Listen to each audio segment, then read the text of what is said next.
Tout a commencé comme ça. Une envie de rouler, de voyager, de voir du pays. Alors, on a chargé la moto, pris la route, ainsi que la pluie. On a tourné, puis tourné encore, et on s'est perdu.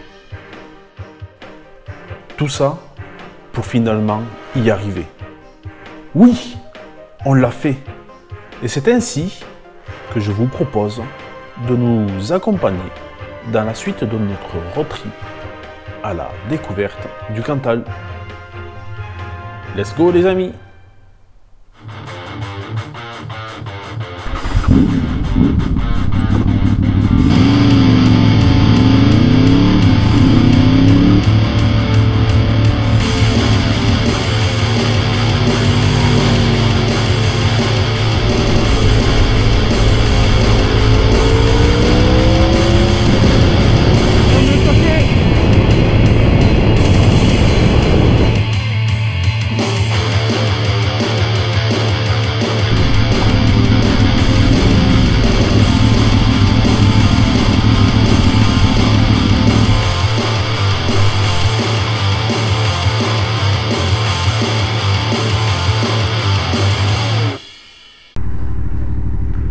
Donc on est sur une route avec des trous en formation.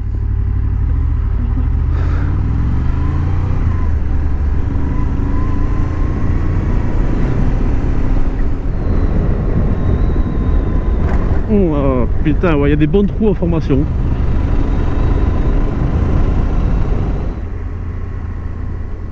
Après avoir laissé les verts pâturages qui bordent Aurillac, on s'est dit, allons voir plus loin. Alors, ni une ni deux, on a mis le cap plein nord, direction Tournemire.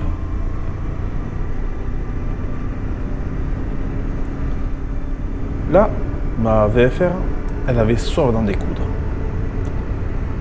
Alors on a avalé les kilomètres de la D922 pour rouler enfin sur des accès, disons, moins principaux.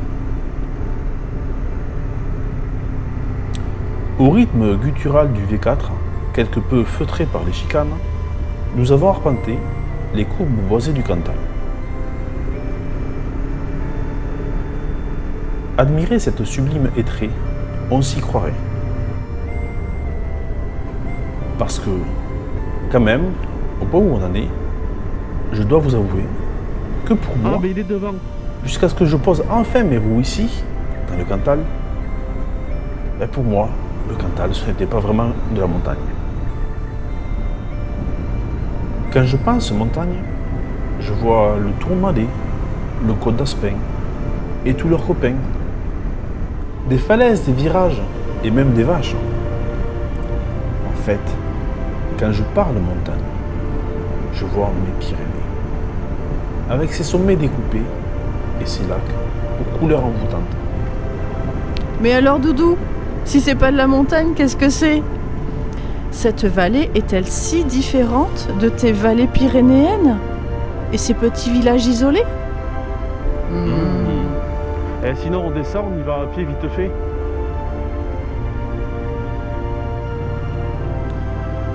En attendant d'en savoir plus, je vous amène faire un tour de Tournemire au château d'Anjony. Alors là on est au village de Tournemire. On s'est garé, il y a le château d'Anjony pas loin. On va faire un petit tour à pied. C'est très joli.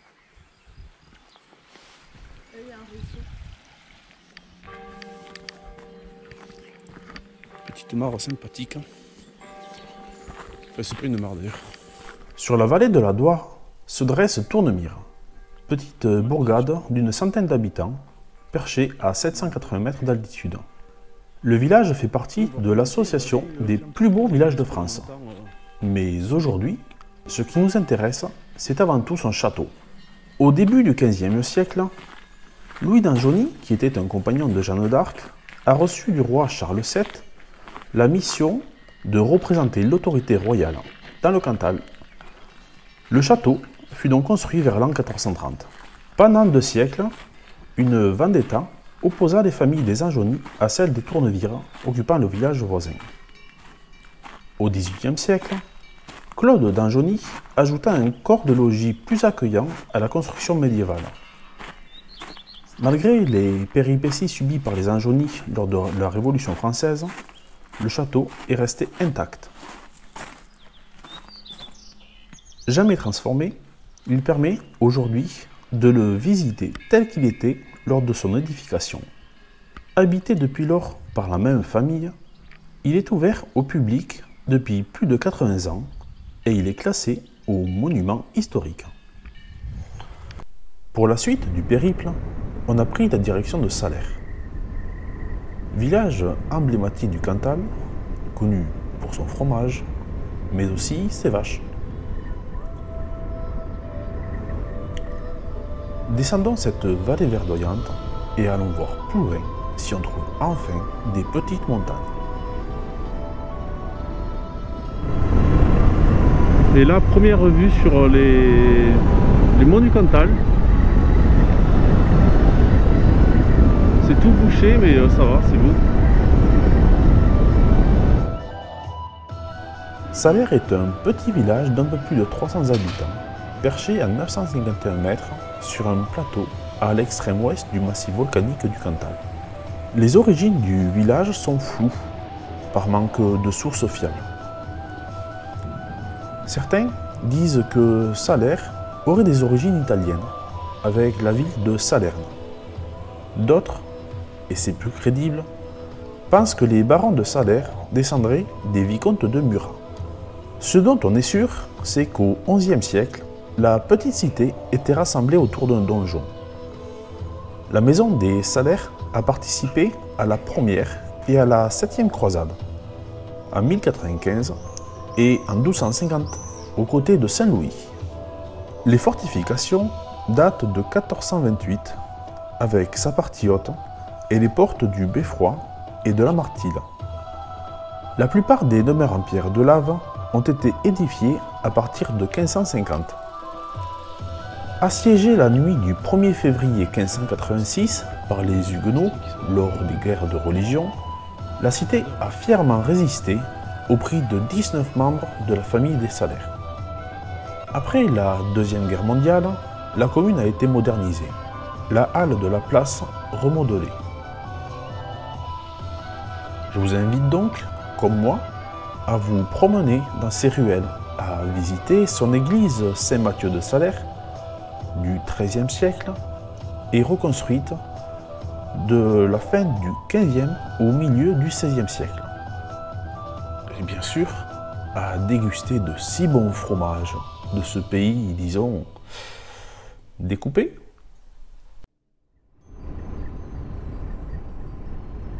Après notre escale gourmande, c'est le ventre bien rempli que m'est revenue cette éternelle et ô combien délicate question. Jusque-là, pas de soucis. Ma affaire ne s'est pas laissé impressionner par les collinettes qui nous entourent. Alors, on a repris la route. Des routes qui sont ici un paradis pour les motards, de par la vue qu'ils nous offrent, mais aussi grâce à ses nombreux virages et d'un revêtement digne des Champs-Élysées.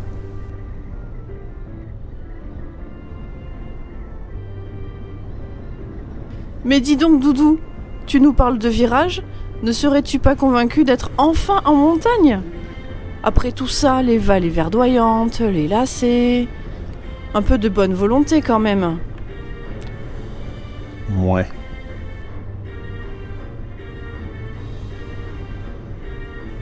Et c'est ainsi que nous avons pris la route du Pas de Pérol, le plus haut col routier du Massif central qui culmine à 1588 mètres d'altitude. Et après ça, tu oses encore te poser des questions? Ouh là là, je sens tout le poids de ta mauvaise foi. Ouais.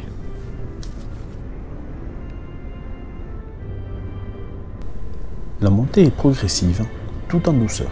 Au milieu de cette forêt, nous arpentons ces lacets et virages avec sérénité.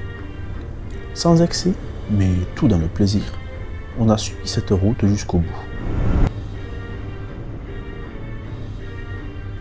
Les virages s'enchaînent et la va faire virevolte avec grâce et volupté. Et là, je dois bien avouer que c'est vachement beau le Cantal. Et ça grimpe. C'est magnifique à la vue là. À nous deux et chargés, c'est avec le sourire jusqu'aux oreilles que nous avons fait la route.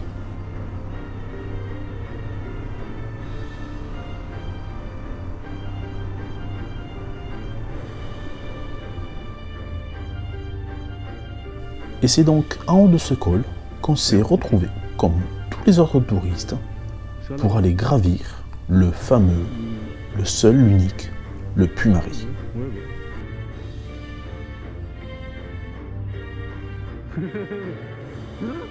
Attendez.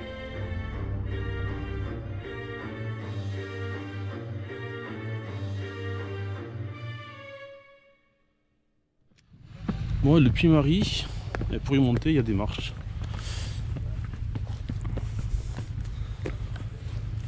T'as compté les marches? Non, je compte pas les marches. Pour monter au Puy-Marie, rien de bien compliqué. Une fois au parking, il ne vous restera qu'à gravir les 239 marches qui vous séparent du sommet. L'ascension est lente et se fait en douceur. Marche sur les mains. On a vraiment une belle vue quand même. Oh, notre premier vrai volcan qu'on voit. Droit devant. Ah oui. Le Puy-Marie est un vestige du plus grand stratovolcan d'Europe. Son sommet culmine à 1783 mètres d'altitude. Le sommet nous offre un magnifique panorama sur tout le massif du Cantal.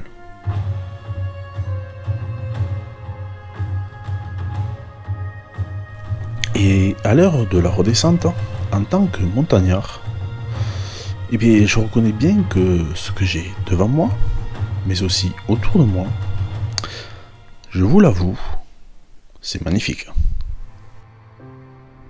Pour clôturer cette belle journée de découverte du Cantal, on s'est dirigé vers Bord-les-Orgues. Alors je vous entends d'ici, et je vous comprends, ce n'est plus le Cantal, pas même la région Auvergne-Rhône-Alpes. Non, nous, on est allé visiter un tout petit bout de territoire en Nouvelle-Aquitaine. Mais alors pourquoi, me direz-vous? Eh bien tout simplement parce qu'on y était attendu. Petite visite de la famille en privé. Et puis aussi parce qu'on avait vu que c'est quand même un site impressionnant. Mais attendez un peu, je vais vous y mener. Alors pour ça, on a traversé ces forêts, roulé le long de ces routes qu'on a fini par aimer tant, ces vallées peu profondes, aux hauteurs découpées. Il est étrange, en traversant ces villages, d'avoir un sentiment de confort, de chaleur, d'être un peu comme à la maison, quoi. Mais pourquoi? D'où me vient cette sensation de rouler dans mes chères montagnes? Ouvre les yeux, Doudou, et écoute ton cœur. Admire ce bâtiment de pierre autour en ardoise. Tu comprends ou il faut te faire un dessin? Et c'est ainsi que... Là on monte aux orgues de Bord-les-Orgues. Ah, c'est joli, c'est impressionnant.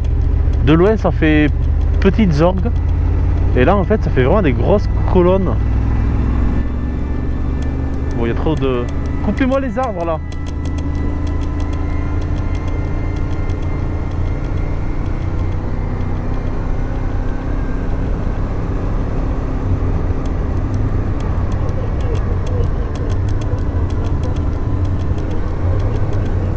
Ah ouais, c'est magnifique. Hein.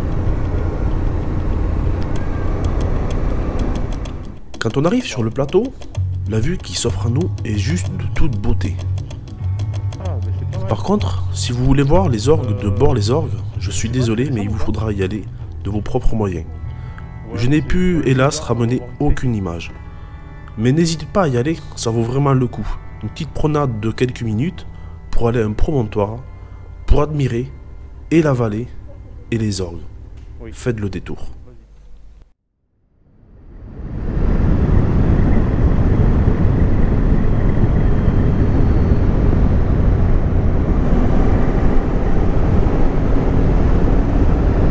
En redescendant des orgues, on a Ce gros lac, c'est un barrage sur notre gauche. Une fois cet interlude musical passé, on s'est rapproché de notre destination finale du jour, en passant par le barrage EDF de Bort-les-Orgues, situé sur la Dordogne. On n'y verra rien du tout avec cette... Ah, c'est dommage. Ah, c'est dommage. Eh ben, rip, hein. De là, retour en Auvergne, direction La Bourboule, dans le Puy-de-Dôme. La route n'était pas des plus exubérantes, et avec la fatigue, on n'a pas traîné. Bon, et maintenant que tu t'es extasié sur le Cantal, ses routes et ses reliefs, vas-tu arrêter de faire ta tête de mule?